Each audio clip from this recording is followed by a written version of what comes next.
네, 자기소개하고 시작해 주세요.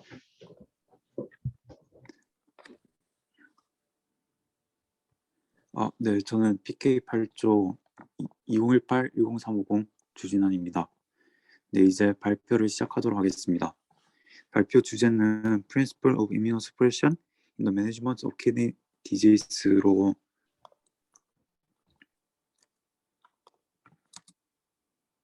먼저 인트로덕션입니다. 면역 체계는 수많은 과정을 통해서 신장 손상을 일으킬 수 있습니다.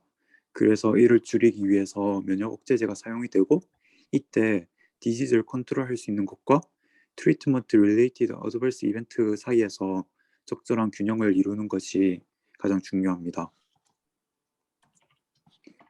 이 그림은 다양한 임뮤노서프레시브 드러그에 대한 사이트 오브 액션입니다. 본 저널의 전반적인 내용에 해당하는 내용으로 발표 중간중간에 하나씩 설명하도록 하겠습니다. 임뮤노서프레시브 드러그 클래스 중 첫 번째로 알킬레이팅 에이전트입니다. 사이클로포스파마이드는 글로메룰러 디지즈에서 가장 많이 사용되어지는 알킬레이팅 에이전트입니다. 사이클로포스파마이드는 오른쪽 그림을 보시면 구안인 위치에서 DNA의 크로스 링킹을 일으키고, 이로 인해서 셀 에이포프토시스가 발생합니다. 이러한 효과는 T세포와 B세포에도 영향을 미치는 임뮤노서프레시브 효과를 일으킬 수 있습니다. 사이클로포스파마이드는 다음과 같은 질환에서 효능을 보입니다. 사이클로포스파마이드의 메이저 부작용 6가지에 대해서 말씀드리도록 하겠습니다. 우선 첫 번째로 본메로 서프레션입니다. 아네미아나 트롬보사이토페니아에 비해 훨씬 뚜렷한 류코페니아가 발생할 수 있습니다. 이때 WBC 카운트는 복용 후 8일에서 14일에 최저를 찍고 18일에서 25일쯤에 서서히 회복을 하기 시작합니다. 따라서 클리어런스도 낮기 때문에 그 류코페니아에 대한 주의가 더욱 필요합니다. 이런 독성을 줄이기 위해서는 WBC가 5,000개 이하거나 나이가 65세 이상 또는 GFR이 40 이하일 때는 표준 용량의 하프 반 정도를 사용하는 것이 권장됩니다. 그리고 WBC가 3,000 이하일 때는 약물을 중단하는 것도 권장이 됩니다. 두 번째로는 인펙션입니다. sepsis와 기회 감염의 위험이 높아지고, 특히 WBC가 3,000개 미만이거나 림포사이트가 5,000개 미만일 때는 가능성이 더욱 커지기 때문에 이를 완화하기 위해서는 그 용량을 환자에게 맞춰서 도즈 어저스트먼트를 하거나 아니면 감염에 대한 예방적인 차원에서 예방접종이 필요합니다. 세 번째로는 블레더 인저리입니다. 인액티비한 메타볼라이트인 아크로린은 블레더 에피텔리움을 손상시키고, 이로 인해서 가장 흔히 발생하는 증상으로 헤모라직 시스타이티스가 있습니다. 이때 메스나와 함께 사이클로포스파마이드를 복용하면 메스나가 그 비활성 대사체인 아크로레인에 결합을 해서 방광 상피 자극을 줄여주는 효과가 있습니다. 다른 인저리로는 트랜지셔널 셀 칼시노마나 블레더 파이브로시스가 있습니다. 네 번째로는 말리그넌시입니다. 사이클로포스파마이드와 연관된 가장 많이 보고된 말리그넌시는 류케미아와 블레더 캔서입니다. 이는 36g이라는 누적 용량과 치료기간 그리고 무과립구증의 발달과 연관이 있습니다. 다섯 번째는 불임입니다. 사이클로포스파마이드는 생리를 하지 않거나 오바리안 페일리어, 올리고스폴미아를 유발할 수 있습니다. 마찬가지로 듀레이션과 도즈 그리고 고령과 관련이 있습니다. 이러한 부작용을 완화하기 위해서는 그 에그나 스펄მ을 보존하는 방법이나 오바리안 페일러를 줄이기 위해 고나도트로핀 아고니스트를 사용할 수 있습니다. 그 이외에도 아래와 같이 드문 어드버스 이펙트가 있을 수 있습니다. 두 번째는 안티 CD20 치료법 중 하나인 리투키마브입니다. 리투키마브는 CD20에 대응하는 모노클로널 IgG 안티바디로, 리투키마브의 복용으로 인해서 페리페랄 B셀의 수를 감소시킬 수 있고, 이에 따라서 사이토톡시티는 안티바디 디펜던트하고 셀 메디에이티드 컴플릿 보체 메커니즘에 의해서 일어날 수 있습니다. 리투키마브에 의한 B셀 디플리션은 최대 6에서 12개월이고 30개월까지도 지속될 수 있습니다. 또한 다른 작용으로는 그 사이트에 에포프토시를 보존하는 기능도 있습니다. 리투크시맙의 치료 적응증에 해당하는 그 AAV는 그 승인을 받았지만 FDA의 승인을 받지 못한 그 아래와 같은 질환에서도 사용을 할 수 있습니다. 리투크시맙의 첫 번째 부작용으로는 인퓨전 리액션으로 그 리투크시맙을 주입했을 때 그 일형 과민 반응이 일어나서 발열 오한 그리고 근육통과 같은 경련 증상에서 생명을 위협할 수 있는 상황까지 유발할 수 있습니다. 그래서 이를 해결하기 위해서는 아세토아미노펜이나 항히스타민제 그리고 스테로이드를 사용할 수 있습니다.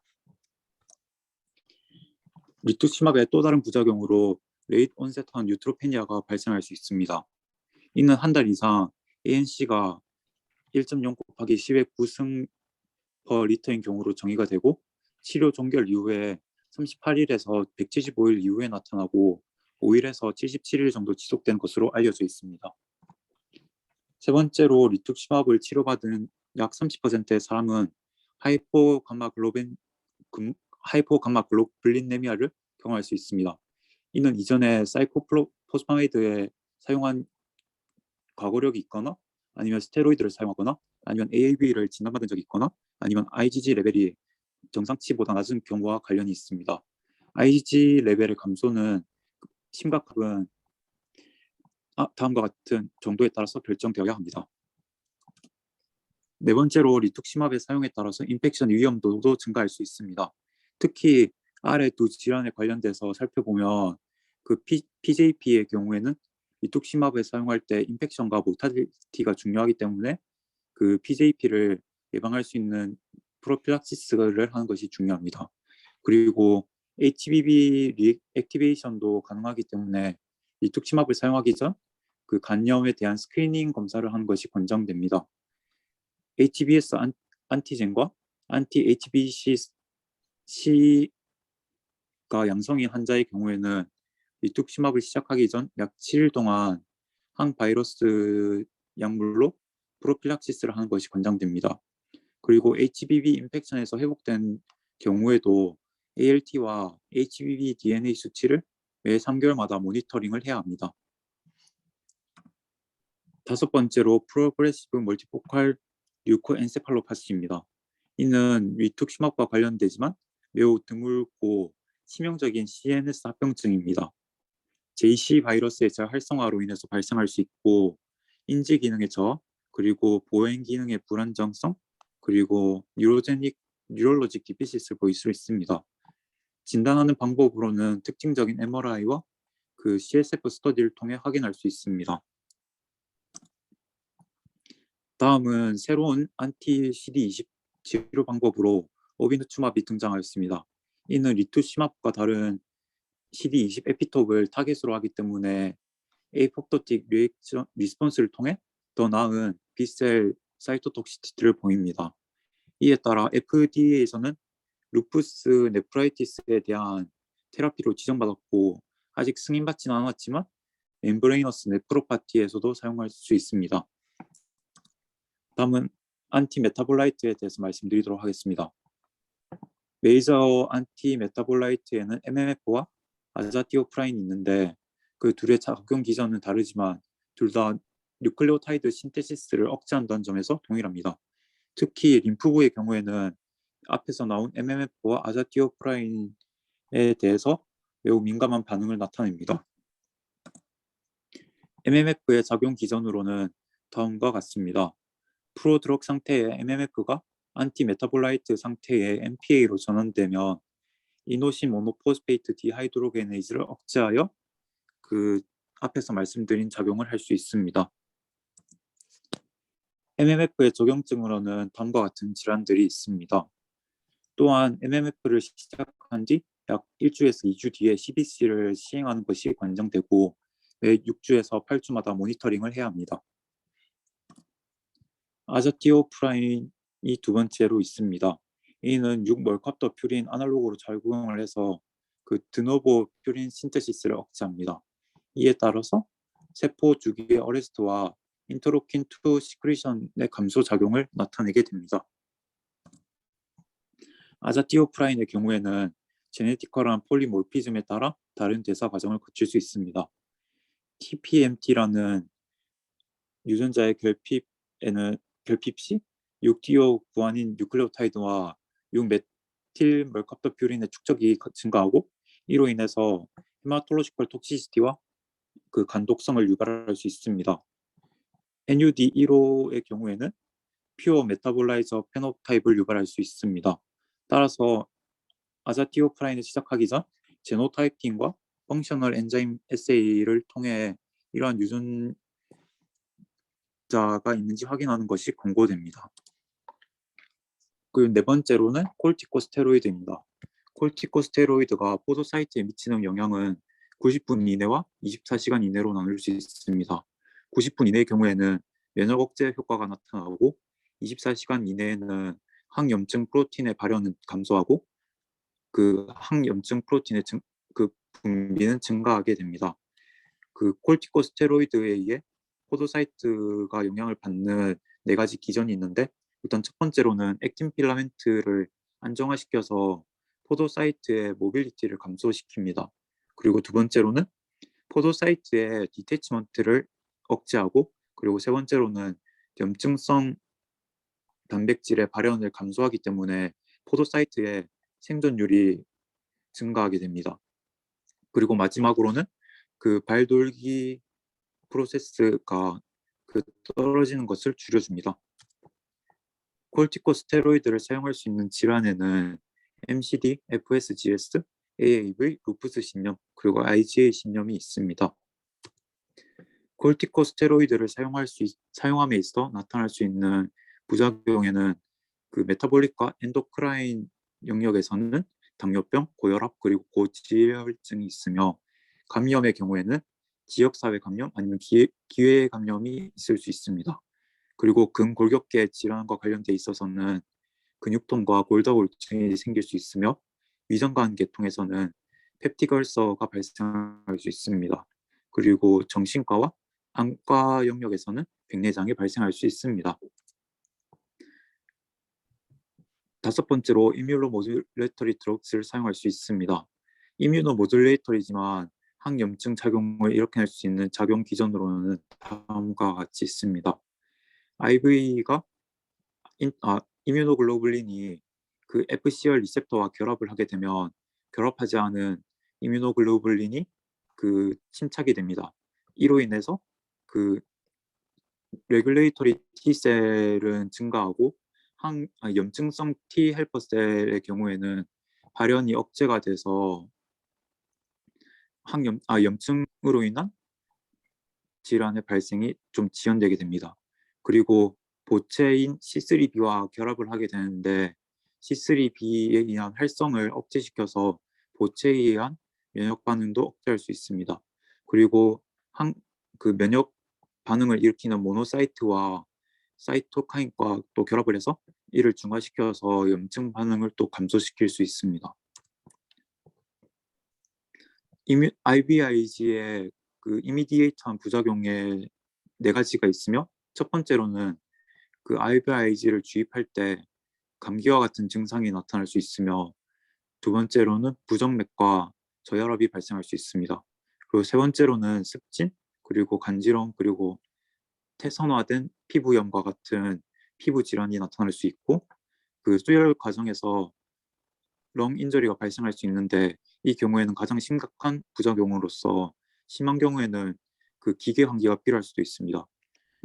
두통 그리고 트롬보시스 혈전증이 발생할 수 있고 AKI가 발생할 수 있는데 AKI가 발생할 수 있는 IVIG로는 설코스가 있는 경우라고 합니다. 이 경우에는 오스모틱 인저리를 발생할 수 있어서 최근에는 설코스가 없는 IVIG를 사용한다고 합니다. 그리고 유트로페니아와 같은 혈액적 부작용도 나타날 수 있습니다. IVIG 효과로는 그 AAV에서는 질병 활성도를 감소시킬 수 있고 그 루푸스 신염의 경우에는 사이클로포스파마이드와 비슷한 효과를 낼 수 있다고 합니다. 이는 그 처음부터 말했던 면역 억제제를 사용함에 있어서 나타날 수 있는 부작용들을 다 정리한 표입니다. 면역 억제제를 사용함에 있어서 언제 사용하고 또 언제는 사용하면 안 되고 또 언제 사용을 중단해야 되는지 정하는 게 중요합니다. 언제 사용할지 정하는 것은 그 질병의 종류와 그리고 히스토리와 관련이 있습니다. 글로메룰러 디지즈 중 하나인 멤브레이너스 지엔과 그 IgA 신염의 경우에는 가장 처음으로 라스 이미비터를 사용할 수 있지만 급속도로 진행할 수 있는 루푸스 신염의 같은 경우에는 면역제제를 바로 사용해야 합니다. 그리고 사용하지 않아야 되는 경우에는 그 EGFR 감소의 폭과 그 엑스트라 레널 디지즈의 존재 여부에 따라서 결정을 할 수 있습니다. 그리고 사용을 중단해야 되는 경우에는 면역 억제제를 사용할 수 있음 함에 있어 얻을 수 있는 이익보다 위험성이 더 큰 경우에 중단해야 합니다. 치료 기간을 결정하는 데 있어서 테라피틱 리스폰스를 결정하게 되는데 다음과 같은 세 가지 기준이 디지즈 리미션과 관련이 되어 있습니다. 그리고 모니터링을 할 수 있는데 모니터링 리스폰스에는 클리니컬 비추얼과 라보라토리 검사와 히스톨로지컬 검사들이 있습니다. 다음에 나오는 6가지 내용들은 레버토리 검사에서 확인할 수 있는 내용들입니다. 가장 먼저 안티 PLA2 리셉터의 경우에는 프로틴유리아가 나오지 않는 증상에 앞서 나타날 수 있기 때문에 그 6달 이내 리미션이 될 수 있는 가능성이 높고 그 GBM과 관련된 질환의 경우에는 안티 GBM 안티바디를 제거해주면 예후가 좋습니다. 그리고 CBC와 간 기능 검사 그리고 혈액 글루코즈의 양은 모비디티와 모탈리티와 관련이 있습니다. 프로틴유리아가 하루에 800mg 이하로 나오게 되면 그 예후가 좋다고 할 수 있고 헤마투리아도 나오지 않으면 예후가 좋다고 할 수 있습니다. 그리고 안티 DS DNA와 컴플리먼트의 경우에는 그 질병의 예후와 또 질병 활성도의 평가에 중요하게 사용되어진다고 합니다. 면역 억제제를 사용함에 있어서 주의를 가해야 되는 인구 집단이 있는데 가장 먼저 임산부입니다. 임산부의 경우 사이클로포스파마이드는 1분기 때 절대로 사용하면 안 되는 컴플리트 컨트라인디케이션으로 이를 사용할 때는 본메로 하이포플라지아 그리고 림브 사지 이상과 같은 엠브리오파티가 발생할 수 있습니다. 그리고 MMF와 같은 경우에는 임신을 하기 약 6주 전부터 복용을 중단해야 되고 MMF를 복용할 때 임신을 하면 귀 그리고 입, 손가락 그리고 안구 그리고 장기와 같은 말포메이션이 생길 수 있기 때문에 그 꼭 사용해야 되는 경우에는 MMF보다는 아자티오프라인을 사용하는 게 더 중요합니다. 아자티오프라인은 조산과 저체중아를 넣을 가능성이 높지만 앞서 나온 두 약물과는 다르게 기형을 발생하지 않는다는 점에 있어서 임산부한테 사용할 수 있습니다. 그리고 스테로이드의 경우에도 그 태아 기형을 일으킨다는 연구 결과는 없기 때문에 사용할 수 있지만 스테로이드를 사용한 경우에는 그 오랄 클레프트가 발생할 수 있기 때문에 이 점은 조심해야 됩니다. 그리고 B셀을 감소시킬 수 있는 아까 나왔던 리투키마브과 같은 약물들은 임신 약 12개월 전부터 사용을 중단해야 됩니다. 리투키마브의 경우에는 조산과 그리고 선천성 기형을 유발할 수 있기 때문에 이클리주마비라는 그 다른 약물을 사용해야 합니다. 다음과 같은 표는 임산부에서 사용할 수 있는 안전한 약물인 아자티오프라인, 스테로이드, 이클리주마비 있고 밑에 보면 MMF와 사이클로포스마이드는 세이프하지 않다고 나와 있습니다. 고령의 경우에는 코테이지 쓸 때 약물에 의한 부작용이 덜 심각하게 나타났고 로바스 트라이얼의 경우에는 스테로이드를 적게 사용했을 때 스테로이드에 의한 부작용이 적게 나타났고 그리고 덜 심각했습니다. 그래서 이와 같은 연구 결과들을 통해 고령의 환자의 경우에는 그 스테로이드 양을 좀 줄여줬을 때 이로 인한 이득이 있다고 하였습니다. 그 고령의 경우에서 왜 이득이 있는지 살펴보니까 그 대사 효소인 CYP3A의 액티비티가 감소하고 또 리젝션에 대한 반응이 또 줄어들었고, 그래서 반응이 줄어들었기 때문에 이로 인해서 나타날 수 있는 합병증, 이로 인해 나타날 수 있는 증상이 감소하였습니다. 그리고 스테로이드를 사용함에 있어서 나타날 수 있는 합병증과 동반 증상들이 더 심하게 나타나기 때문에 그 어른들에 있어서 이뮤노 서프레션 약물의 경우에는 적은 양을 사용해야 합니다.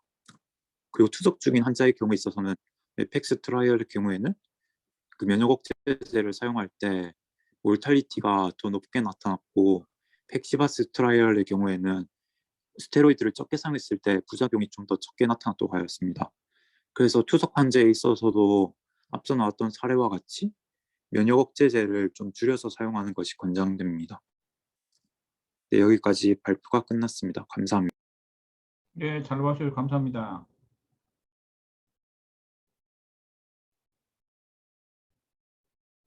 잠시만요.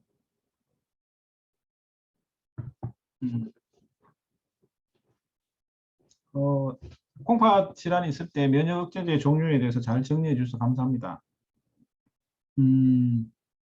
발표하고 나서 그 면역 억제제 사용이나 이런 거에 대해서 혹시 뭐 궁금했다거나 이게 인상적이었다 혹시 질문 주시면.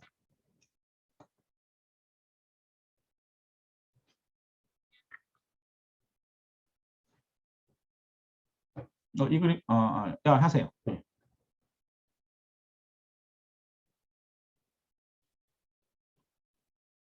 지금 목소리는 안 들립니다. 궁금한 점을 찾아보고 있었습니다. 찾아보죠. 그 마치면서 뭐 느낀 점 이야기해도 되겠다. 어떠세요?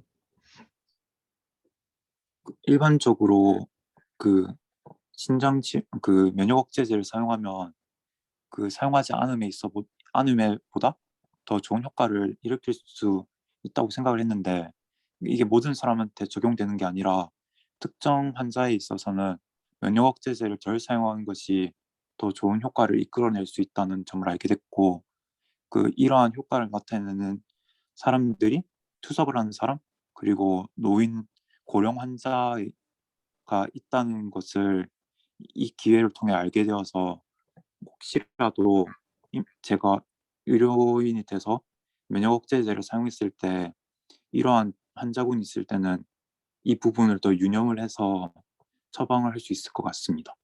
감사합니다.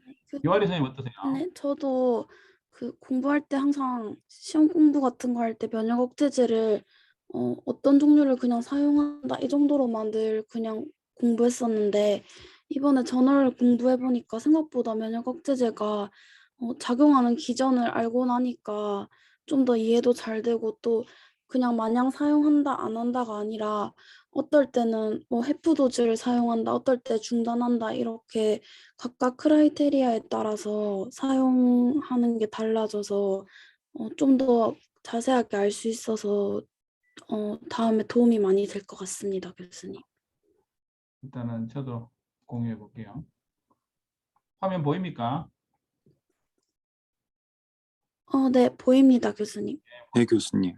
주전 선생님 저 어려운 내용인데 잘 발표해 주셨고, 일단은 보통 아킬레이팅 에이전트, 안티 CD20 여러 가지 것들이 많다 그죠? 결국 요 그림이 핵심이죠. 그죠? 요 그림이 여기 보면 결국 면역 억제제 이런 게 미안합니다. 화면을 좀 바꾸고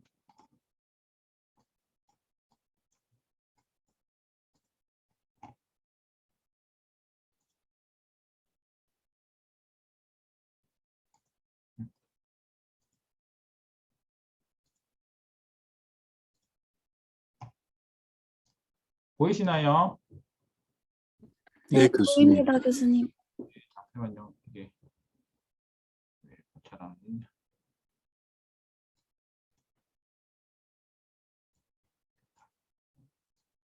보시면 결국은 면역 억제제, 면역을 억제한다. 그러면 기본적으로 선천성 면역하고 후천성 면역으로 나뉘겠죠. 그중에서도 결국 이 세포들 T세포, B세포는 선천성 면역입니까? 후천성 면역입니까? 후천성 면역으로 알고 있습니다. 알고 있는 거가 어떻게 알고 있노? 정확하게 알고 있는 거가 그냥 깬또로 짚었나? 후천성 면역이라고 면역학 시간 때 배웠습니다. 보면 결국은 T세포, B세포를 억제해야지 이제 면역이 눌러지거든요. 그래서 통상 보면 가장 중요한 알킬레이팅 에이전트 같은 경우 사이클로포스파마이드 같은 경우 DNA 합성을 억제하잖아요. 그죠? 이쪽에. 지금 이거 제가 손으로 하는 그 커서 보입니까?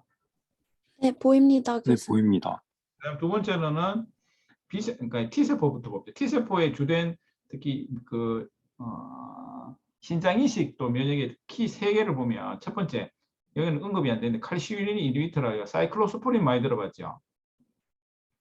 그다음에 타크로리모스 관련된 칼시유린 이니비터가 T세포를 억제하고 또 하나가 그다음에 우리 안티메타볼라이트로 하는 그 아데시오프린하고 그다음에 마이클로페네드 모페틸 모페틸 같은 거 G1에서 SPage 가는 거 아주 스페시픽하게 억제하잖아요. 그죠? 예전에 아데시오프린 많이 쓰다가 그리고 크게는 칼시유린 이니비터 그다음에 메타볼라이트 그다음 스테로이드는 오만 거 다 안티젠 프레젠팅 셀에서 그 안티젠을 프레젠팅 하는 것도 억제하고 다 억제하는 거 세 개가 키고 요거는 우리 다른 이식 말고 억제하는 게 사이클로포스파마이드나 그다음에 안티 CD 이식 같은 경우는 톡신막 같은 경우는 보통 이식할 때 인덕션 할 때 좀 많이 쓰거든요. 에클리즈막 같은 경우는 보통 합병증 발생했을 때. 그래서 그 관련되는 크게 세포가 T셀, B셀, 플라즈마 셀. 요 대충 감 잡히죠. 요 축만 알고 있으면 다른데 여러분들이 공부할 때도 굉장히 이해됩니다. 대부분 요즘에 근데 면역학 없이는 요즘 해결이 안 되잖아, 그죠? 그래서 굉장히 중요하고 잘 알고는 했습니다. 그리고 아까 발음 중에 라바토리라는 거나 라바토리 LAB 라바토나 그 중에 라바토리라는 게 처음에 새로운 게 나온 줄 알았는데 라바토리가 아니고 레버러토리라고 그 틀렸더라. LABO RA 그 레버러토리 소위 말하는 그 검사실 소견 그런 거 정확하게 찾아서 해야 됩니다. 아시겠죠? 스펠링 빠졌고 발음 틀렸고 주쌤 알겠지요? 네, 감사합니다. 그다음에 약 중에 안티메타볼라이트 같은 경우는 MMF 같은 경우는 임신 관련되는 게 굉장히 중요하기 때문에 특히 이식 환자나 그다음에 다른 MGN이나 사고체 신념에서 약들을 쓰고 있기 때문에 환자 임신 병력 특히 가임기 여성들한테는 항상 잘 물어보고 그 계획이 있으면 최소 6주 전에는 끊어라 돼 있다 그죠? 왜냐하면 기형 굉장히 위험하기 때문에. 그리고 스테로이드 같은 경우는 인상적인 게 약 쓰고 나서 얼마 만에 면역 억제제 효과가 나타나는 데 있습니까? 이 마음에 와닿게 공부해야 되는데 90분 보통 60분이나 90분 만에 효과 나타난다 하거든요. 그래서 저희가 스테로이드 같은 경우 주사 같은 게 훨씬 빠르고 그 이식 처음 들어갈 때 인덕션 세라피로 보통 메틸 프레드니솔론을 주사로 한 500ml 쓰는데 또 들어가기 전에 빡 주거든요. 보통 인덕션 수술하기 전까지 1시간 이내라서 그 전까지 딱 주면은 환자 굉장히 강력한 면역 억제 이펙트가 있거든요. 그래서 콩팥이 들어올 때 급성 거부 반응이 생기지 않는데 굉장히 중요한 역할입니다. 아시겠지요? 알겠습니다. 그거 잘하셨고 그다음에 오후에 수업 잘 받으시고 수업 마친다고 올려주시고 예 잠시만요.